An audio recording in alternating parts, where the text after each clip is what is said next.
recording is started. So hello, I am Tessa, I am the SCAC president, and I will be going over NDAs with you all this week because it's related to a really just incredible opportunity that is coming to Club. As I'm sure some of the announcements may have said, someone will get hired from this opportunity, and there's potential for multiple students being hired, and even down the line, more students being hired. So it's certainly a really big club opportunity, and we are very happy to share it with you. So first note of business is we have a unofficial, it's called the SCAC unofficial class recommendation, and it's a list of kind of a breakdown of like what each major looks like and the classes within each major, more concentrated towards constant art, since we've gotten a lot of questions from students about what classes should I take, what are good electives, stuff like that. So that's coming out. I will post it after this meeting. Um, so just to hop in, uh, the reason why we are talking about NDAs is because this opportunity requires students to sign an NDA in order to participate, because proprietary information will be coming out from Radcat, which is the design studio we're working with. So this is kind of just an example of what a basic NDA looks like. There are a bunch of like different ways people can format NDAs, but overall they're all kind of the same, and they all kind of say the same things and go over the same stuff because I mean, it's a legal document. There's not many fun things you can do with it. So to kind of jump in, what are they? NDAs, or the acronym NDA, is short for a non-disclosure agreement. And pretty much what that means is you cannot share pretty much anything they're showing you, and this is you legally agreeing to saying I will not share what I'm given. So these are also I saw during my research that they're also called confidentiality disclosure agreements, so NDA, or I guess a CDA, which I've never heard of, but I guess that's another title for it. And this is a legally binding contract. They can take you to court if, you break it. And, there are repercussions if you do break an NDA. And it also kind of lays out what sort of things are covered by the NDA. So, why are NDAs important? Well, in our world of capitalism, ideas are important. We're all artists, we all make our own ideas, and businesses don't want other businesses getting those ideas before they can deliver on them. So, pretty much it's a protection for the company to ensure that its ideas come to fruition without another company kind of stealing the idea and then doing the same thing. So NDAs can cover a lot of different things. It can cover client information, like if a company has a specific business model, it covers that, goods, ideas, etc. And again, it's a legal document, it's legally binding, and you can find them in a lot of different spaces. So a common space to find them is when products are involved, new employees are coming in, you're trying to find like a new business partner, new clients, or if a company and another company merge or acquire another company. And usually my understanding is we are dealing with the product or more idea side of NDAs. So there's two flavors. I saw some other ones that were like there's three flavors, but the main two ones you need to like kind of look out for are unilateral and mutual. So unilateral just means that you the receiving party is agreeing to it, whereas like mutual is more if it's like a company merger, because it's both of the business saying I will share this proprietary info with you because, they're kind of becoming the same business. And pretty much they don't really make a difference. It's just about who's involved, is what I read. And I mean, there are other documents where it's like you can disclose stuff. That's a different legal document. Didn't really pertain to this talk because we are talking about the specific NDA part of NDAs. So there's that. Uh, there is a butt ton of stuff to look out for. So a lot of the documents have sections that kind of reiterate the same thing. So the main things you want to look for are who are the parties. Every good NDA should identify who the person is giving the information out and the person who's receiving the information, and then anyone else is a third party. Definitions, or sorry, what information is covered by the NDA. So this is pretty much just like a definition of what information is covered, and pretty much what the rules of confidentiality are. Again, this is kind of repeated later on. So anyways, obligations, what happens if the info you aren't supposed to share is shared? So this is if a breach happens, what do you do? What happens? Some add consequences into this section. Some save it for later down the line. Scope is another one. It clearly states, again, what is covered by the NDA. And if it's too general, so if it just says proprietary information, that actually can't be held up in a court of law because it is just too general. So you don't want it to be like too general, but you want it to be a little bit more specific if you're looking at NDAs. Time frame is an important one. So how long is the stuff confidential? A lot of studios will often say, don't release this until, our product has hit shelves or it's released and out in the world. Some don't even let you do that after release. Sometimes they'll be like, oh, you have to wait like 1 to 5 to 10 years, stuff like that. And usually the time frame is 1 to 10 years if it's uh, specifically said. Otherwise, it could be indefinite. It just depends on the contract, and each contract is different. Next is the return of information. So this is pretty much like, say you were working in software, or your job gave you a computer, stuff like that. It would just be like you returning or destroying that information after this like business venture has closed. Um, this isn't really super important for us, so don't worry too much about like destroying the documents or like, oh my gosh, I have to throw my computer out. Nothing like that. Exclusions are pretty much saying if an information bit is not confidential. This is usually if it's like public knowledge, and stuff like that. This is where they would say like, oh, hey, if you want to use it in your portfolio, contact us. So that'd be like a blurb in that section usually. And then the last thing is remedies. So if a breach happens, X course of action will be taken. This has a really wide range of things. So it could be anything from restraining order, you being fired, them coming after you for money, suing you. There's a lot of different avenues it can take, and that also depends on how much damage you did to their business as a result of the breach. So, fun story time. Punishments for breaking NDA. So again, they can pursue legal action. They can make you kind of agree to stuff. Like they can make you do an agreement, which is known as injunctive release. So it's injunctive relief. So that's like them saying, it's like it restrains you from doing an act and it requires you to act a certain way. So if they're like, if you breach and they're like, don't do that, then you're, I guess, legally not supposed to. It seems a little bit silly because it's like, don't do that, but you could also just go do that, but don't do that, if that makes sense. They can seek damages for any losses. That could include a lawsuit. They could pursue other dispute resolutions like financial penalties, and sometimes financial penalties are determined beforehand, so it'll say in the like recourse section or whatever. Reputation damage is a big thing, especially for us who work in the art world. Word will get out that you broke your NDA, and people will not want to work for you because you're a dirty little information snitcher or whatever.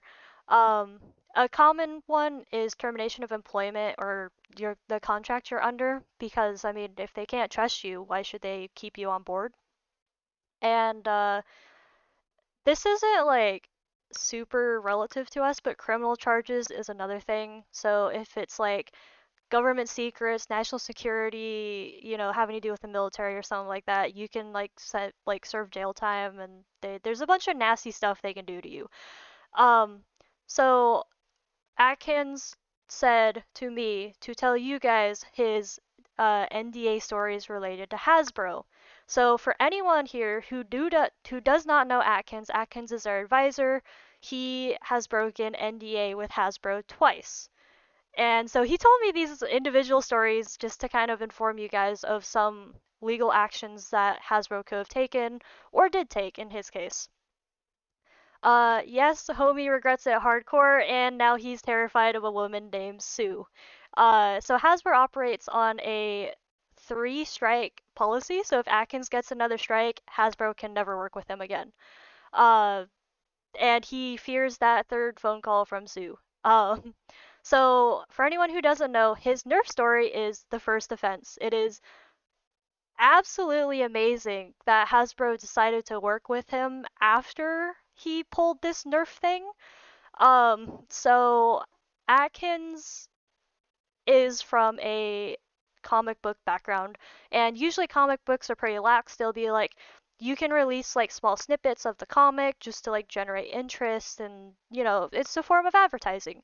And then once the story hits shelves, you can just share everything. You can share process, like thrown away like compositions and layouts and stuff like that. Well, it turns out Nerf and their design sketches are not like that. So what happened is Atkins finished some design sketches for Nerf and then he posted them online. The reason that's an issue is because Nerf was planning or thinking about using those designs for other gun designs, maybe down the line or for a different line. Competitors decided, oh boy, Nerf designs, let's steal those and use those. And Nerf likely lost hundreds of thousands of dollars as a result of Atkins sharing gun sketches. This was a very fireable offense. They could have, fired him. They could have just been like, yeah, no, you're done. Your contract's null. Get out of here, you dirty NDA breaker. Um, and so this was his first call from Sue, and this resulted from him not reading his contract closely. He admitted to skimming it to Sue, and then Sue promptly, walked him through why it was, such a bad thing and why you should read your contracts. Otherwise, you have a Nerf sketch situation. The next story was Hot Wheels. This one's not as juicy or as punishing. He he worked for Hot Wheels. He was working on a Star Wars line. You can still find it on Google. So these two are the package arts he showed me. He did specifically the Vader one and then the R2D2 one. There are like multiple different versions of the R2 one. Like there's some with his like little arms out. There's some with only one arm out. So there are some variances. Um, you can still find this on Google. So he was working through like multiple main cast people from Star Wars. So it was like Leia, Han Solo, obviously Darth Vader and R2. I don't know if he did the C3PO. Um, but if you go on Google, if you want to look up Star Wars Hot Wheels Darth Vader art. It's like 5 columns down, and then you'll see this. The thing you'll notice is it says Jeff Jaworski. So the story behind this is back when Atkins was still drawing like concept stuff traditionally. He said to me that he's now like fully digital, like gets rid of the file and stuff afterwards, so this does not happen again. So pretty much what happened is he ended up selling these original artworks to a collector who wanted it. Now, these were still under NDA, and Atkins was like, hey, whatever you do not post this anywhere. The guy agreed, right? You'd think that'd be the end of the story. Well, Atkins gets a phone call out of the blue from Sue again, his second infraction. And pretty much what happened is the collector guy who said he wouldn't sell or wouldn't share them sold them to a third guy, and the third guy posted them on, the internet. So that's why Jeff Jaworski is posted on there. Um, so again, looking at these are the two original sketches. The R2 one, as you can see, has the little arms out, whereas on the promo art it didn't, although there's variations. And there are a few variations from this kind of pre-production art to the post-production. Like I think the lightsaber's angled a little differently, and Vader's head is angled a little bit differently. So it wasn't as bad, but it's still a good idea to not share even if it's like early ideas out in the world because other people might take them. in a business sense. So, to kind of drive it home, do not try your luck with breaking NDAs. Atkins got so absolutely lucky that Nerf did not absolutely like sue him into the ground or fire him or, any of those other things. You are completely at the mercy of the company whose NDA you broke. And if they want to, if they lost hundreds of thousands of dollars, they are allowed to pursue you for an equal amount of, legal lawsuit stuff to make up for that loss. Um, and not every company will be as nice as Hasbro was. So I'm sorry I brain blasted you with a bunch of info. So you might be sitting there thinking, oh God, that's a lot of stuff to keep track of. What is the most important thing that I should be looking for in a contract?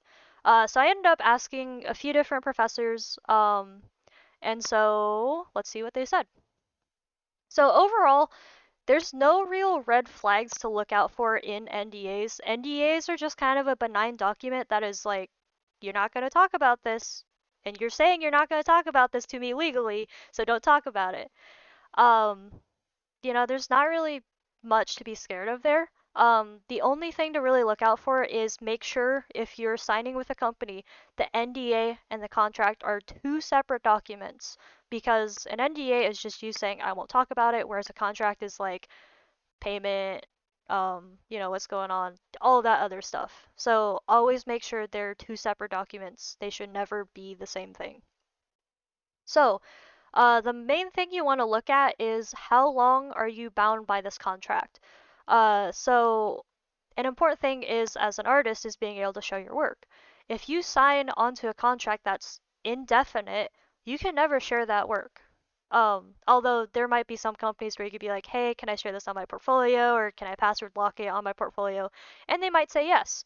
Again, each company is different with how they handle NDAs.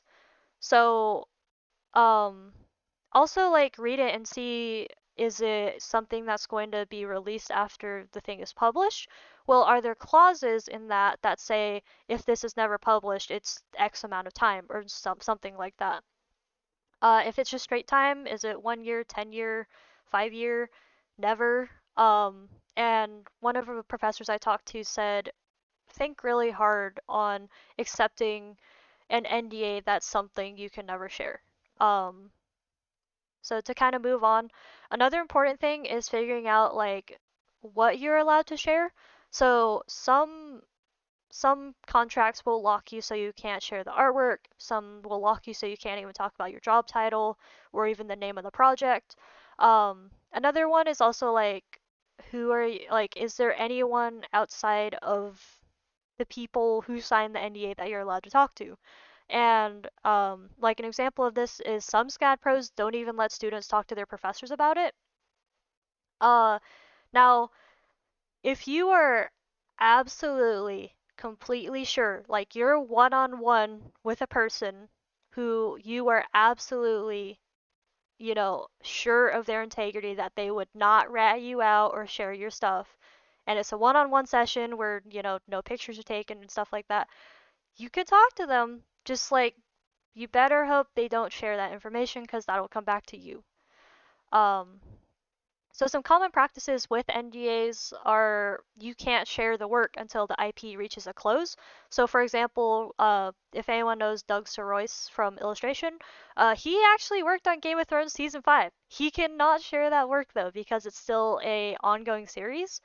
Although I did ask him about, so like House of the Dragon is their new release. That's a spin-off. Is that included with this NDA ongoing thing? And he said no. So usually spin-off IPs are not considered together with the thing. He said for TV, it's often locked for the duration of that IP's run. For video games, it's often locked until release. Um, this is more like kind of related to contracts, but working for hire is pretty common for larger IPs. And again, NDAs do not replace contracts. Always make sure they're separate documents. Now, we're gonna get to the part as to why all of you are here. I did mention it earlier, but the company we will be working with is Radcat Design. Don't look at their site. So the thing about them is their site is all like it's like product design or like visualizer design for Apple and like big companies like that. That's just like their front, for lack of a better term. So they're using the funds from those kind of companies and the work from there to fund this kind of fun backside project that they haven't shown anyone. So if you go to their website, Radcat Design, it's gonna not look like a concept site or a game dev site or anything because it isn't, because none of this is front facing right now. So this is a really long contract. This is a series of 4 pages, and then there's a fifth page which you sign. And I mean, the fifth page that you sign is kind of, you just sign it. So I didn't include it here. So let's take a look at all of the sections on the contract. So one complaint Atkins had is this is steeped in legal jargon. It's very legalese, for another word of that. So this is kind of a more official NDA you'd be looking at. So first off, who are the parties? So pretty much this is saying Radcat LLC or an Oregon limited liability company is the disclosing party. This is the party that's giving out the info. And then you sign your name in the second one. It's so I am the receiving party. And then anyone outside of Radcat and us NDA signers is a third party. It's pretty simple. There's not much to go over there. So this next one is confidential information. So this is a lot of words to pretty much just say that anything, like any information, because none of this information is public facing right now, is covered by the NDA. Any document you receive next meeting should never hit social media or your portfolio. Now, there are exceptions, which I will talk about later, but right now, all of this information we get next week, not shared anywhere, not shared outside SCAC, anywhere, okay? Um, Next is exclusions. So there's like a lot of stuff, a lot of words. So pretty much it's just saying if a third party publishes like the pitch book or any promo material, you can publish the concept works that you did for this upcoming next week contest. Um, what should you do? This is just the obligation section. Don't share it with anyone. Um, you can technically share it with people who signed the NDA. I'll go over how that will go down later. Um, and if there's any breach for any reason, tell Radcat, like, immediately. Email them, be like, hey, breach happened. You know, pretty straightforward. This is kind of like a strange section. This is mostly just to like cover their butt, but this is going over like if for some reason any subpoenas or orders or requests by a judicial body asks for information, you're supposed to contact them first, and then they'll be like, yeah, you can disclose that, or they'll take actions. This is like a really weird section, but it's mostly just to like cover their butt, I think. Uh, that if the company tells you to, you do it. That's the most I could get out of this. Atkins would explain it a lot better. Anyways, moving on. This is a thing. I it I don't think we have to worry about espionage. So yes, this is a thing that exists. Um, I don't think any of us has to worry about espionage happening or anything under the trade secret stuff. Anyways, moving on. Um, Pretty much this is them saying you are not guaranteed, like this document is not saying you get a job. This is not a hiring document. This is just the I won't talk about it document. Um, this also goes over like, hey, you're signing this, but you're not getting, like, I'm not transferring you the rights of this IP. You're not employed by them. And then here at the bottom, it's saying if there is a transaction, you will enter. So the NDA will hold still, but another contract document will come out, and then you will work with them for that. This is a lot of just kind of stuff. So number 8 is pretty much How long does the NDA hold? Again, once information is not confidential, it expires. Number 9 is like, we don't really have to worry about it because we're not dealing with proprietary software or like game dev stuff. So there you go. I mean, if we did, it would just be like they'd ask for proof of it being like removed from your computer fully, I think, is my understanding.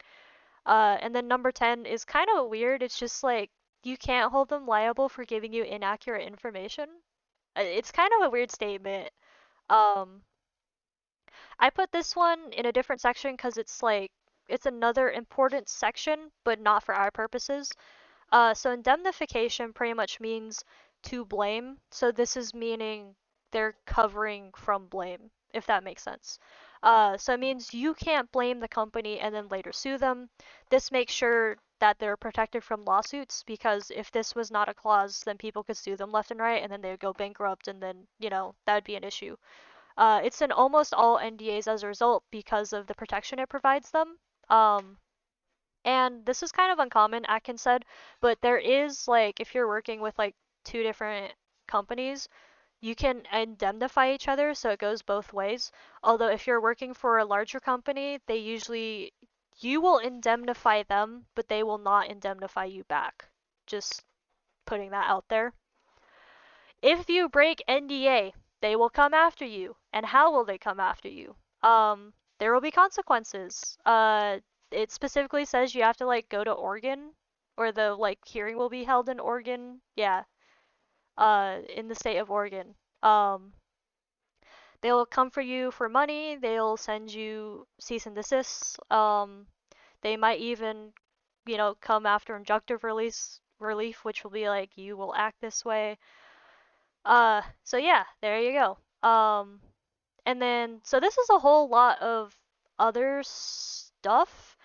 It's a lot to read, but a lot of it, like, doesn't pertain to us really. So, like, 14.1 is pretty much like you don't have the rights to send this information to other people outside.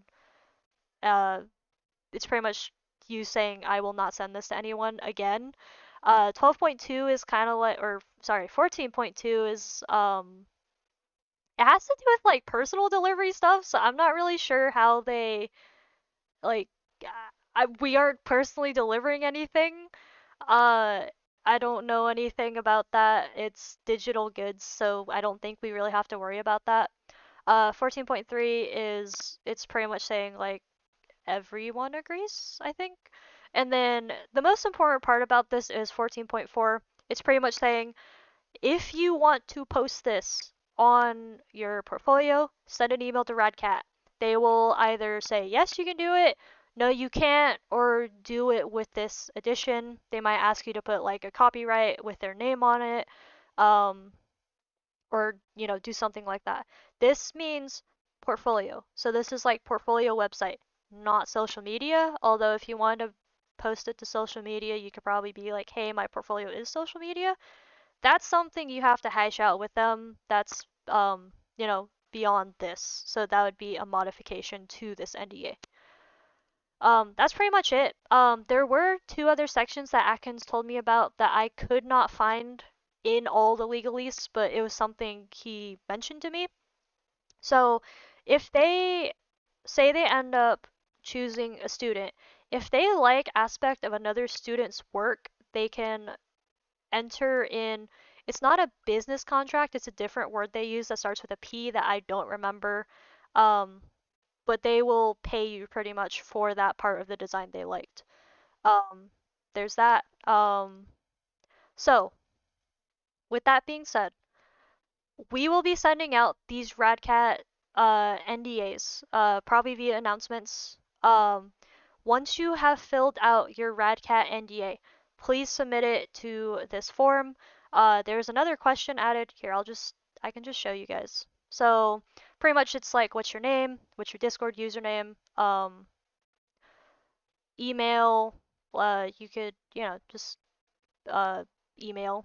What social medias do you have? Please put all your social medias, Instagram, Twitter, or excuse me, X, any platforms you use. Are you currently on ground in the Savannah area? That's important for club purposes. I will just say it now. Atkins will have the people choose like runner-ups. So if you, the people who get the job do not, they get the job, they win. But the runner-ups will get art books from club. So there's that. So that's mostly for us saying, hey, on-ground students, if you want, if you participate and you get runner-up, you get an art book. Um, are you an international student? This is important because due to the like nature of like student visas, you guys can't work in the US and there's like documents you have to go through in order to work in the US, and that's a can of worms that would be too much for club to deal with. So, as a student, no, you wouldn't be able to work for Radcat, but after you graduate, then Radcat can hire you. So that's mostly just to cover club's butt and make sure people don't have to go through the emotional turmoil of legal documents. Uh, so we do have a naming convention. Please name it Radcat LLC underscore NDA underscore your first name and last name. That's just to help us keep track of like whose NDA is whose, so we don't have to be like, whose is this? And then have to open each individual one. Also, I don't think if you have 100 MB size NDA, I'm gonna stare at you weird because I think it's only like like it's like 44 not megabytes. It's like it's small. So if you somehow get it to 100, I'll be impressed. Um, and then upload your PDF file here. This is rigged so it only accepts PDF files. So please only submit PDF files. To return to the slideshow, so after the NDA business has run, you will receive access to a new section of the Discord server that is hidden for a reason. That is because due to this being an NDA thing, please only post your NDA work in the NDA section. If we have to discuss like punishments for repeat offenders, just don't make me have to talk to Atkins about what to do about repeat offenses. If it is posted anywhere other than the NDA chats in SCAC, we will delete it. First off, us officers will delete it, and then you will get a verbal warning from one of us officers. Again, if it becomes a problem, I'm gonna have to talk to Atkins about other sources of punishments. Um, Now, the main thing is if an egress breach happens, so that meaning like the NDA is broken outside of our club chat. Radcat will come for you with a cease and desist, like a legal cease and desist, and you will ruin the club opportunities to do this like for a long time in the future. So please, whatever you do not post your NDA content anywhere outside of the specific hashtag NDA SCAC channels. And especially not outside club. Like, we would really like this opportunity to be something that continues, maybe with other, reoccurring officers. And they're putting a lot of trust in us as a club to make sure, their shit doesn't get leaked online. There's no nice way to say that. So, with that being said, are there any questions about NDAs or um, stuff?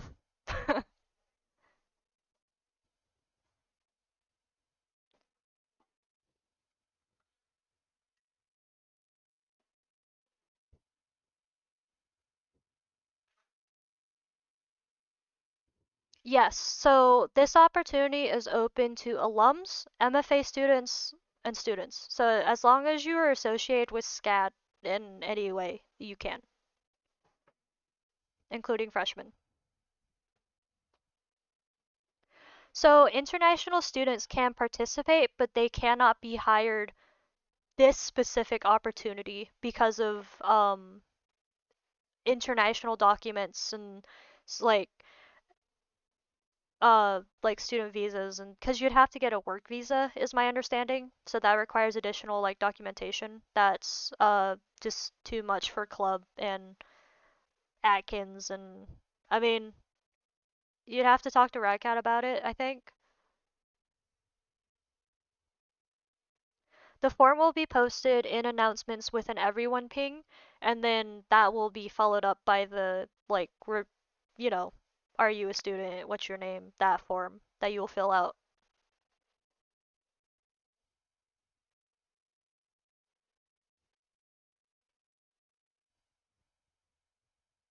And if you guys have any questions, like, beyond this meeting, feel free to message me or talk to Atkins. Uh, we are at your disposal.